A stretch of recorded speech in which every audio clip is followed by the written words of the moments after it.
இன்னைக்கு டே இப்படி தாங்க ஸ்டார்ட் ஆச்சு.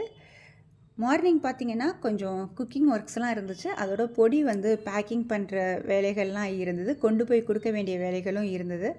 சரி அப்படின்னு சொல்லிட்டு அதெல்லாம் முடிச்சுட்டு ஈவினிங் பார்த்தீங்கன்னா, கொஞ்சம் காய்கறி ஒர்க்ஸ்லாம் இருந்தது.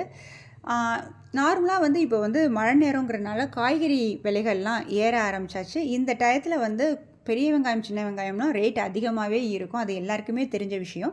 அதுவும் மழை நேரத்துல பார்த்தீங்கன்னா, வெங்காயம் பொறுத்தவரைக்கும் அழுகல் தன்மை இருக்கும். எப்போதுமே பெரிய வெங்காயம் வாங்கும்போது, இந்த நடுப்பகுதியில வந்து கொஞ்சம் அமுக்கி பார்த்து வாங்குங்க. அது வந்து அழுகல் இருக்கா என்னங்கிறத நம்மளால கணிச்சுக்க முடியும். எல்லார் வீடு மாரி தாங்க நம்ம வீடு. ரொம்ப பெரிய சைஸா வாங்குனா ரேட் அதிகமா வரும் அப்படின்னு சொல்லிட்டு, மீடியம் சைஸ்ல தான் வாங்குறது. வாங்கிட்டு வந்துட்டு ஒரு 10 நிமிஷம் வந்து தண்ணீல வச்சு ஊற வச்சுருங்க.